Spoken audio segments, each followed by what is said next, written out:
નમસ્તે મારા પ્રિય પોરબંદરવાસીઓ, આજે આપણી સુદામા નગરી પોરબંદર પોતાનો 1036મો સ્થાપના દિવસ ઉજવી રહી છે.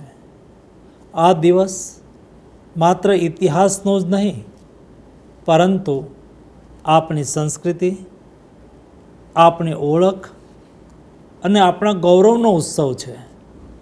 પોરબંદર એટલે એ ધરતી જેણે દુનિયાને મહાત્મા ગાંધી જેવા વિશ્વવિખ્યાત પ્રેરક આપ્યા,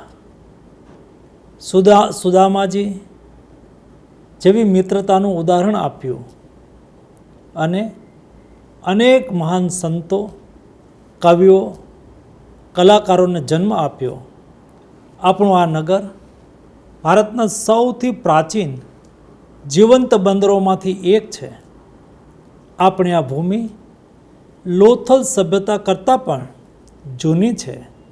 મિત્રો, આપણા માટે આ માત્ર શહેર નથી, પરંતુ ગૌરવશાળી ઇતિહાસ અને ઉજ્જવળ ભવિષ્ય વચ્ચેનો એક સેતુ છે. અહીંની માટીએ ઇતિહાસને જન્મ આપ્યો અને વિકસિત ભારતના ભવિષ્યને ઘડવાનો સંકલ્પ પણ આપ્યો. અહીંના લોકો મહેનત, પ્રામાણિકતા અને ભાઈચારાનું જીવંત જાગતું ઉદાહરણ છે. જ્યારે વિશ્વમાં મતભેદ અને સંઘર્ષનું તોફાન ચાલી રહ્યું હતું, ત્યારે પણ પોરબંદરે એકતા, શાંતિ અને સૌહાર્દ જાળવી રાખ્યા હતા. સ્વામી વિવેકાનંદજીનો આશ્રમ હોય, એશિયાની પ્રથમ ક્રિકેટ સ્કૂલ હોય કે પછી ભારતનું બીજું પ્લેનેટેરિયમ હોય, પોરબંદરની આ ભૂમિ આધ્યાત્મિકતાથી લઈને રમતગમત અને વિજ્ઞાન ક્ષેત્ર માટે પણ અવસરની ભૂમિ છે. આ મારું વ્યક્તિગત ગૌરવ છે કે તમે મને તમારા જનપ્રતિનિધિ તરીકે આપની સેવા કરવાની ઉત્તમ તક આપી છે.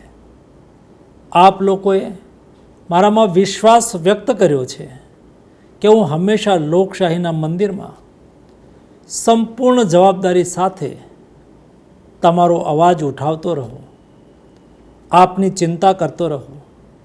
આ તમારા સ્નેહને કારણે જ અહીંની માતાઓ અને વરિષ્ઠ નાગરિકો મને તેમના પુત્રની જેમ પ્રેમ કરે છે.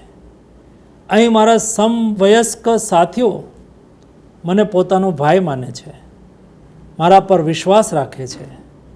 હું આપ સૌના નિર્દોષ પ્રેમનો ઋણી રહીશ.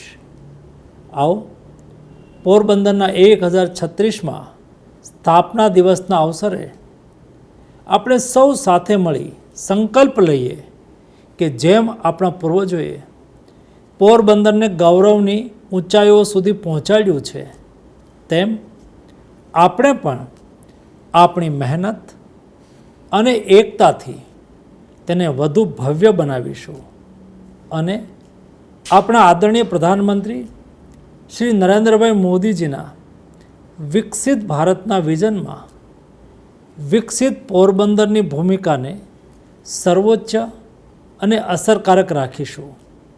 આપ સૌને ફરી એકવાર ખૂબ ખૂબ શુભેચ્છાઓ. જય જય ગરવી ગુજરાત.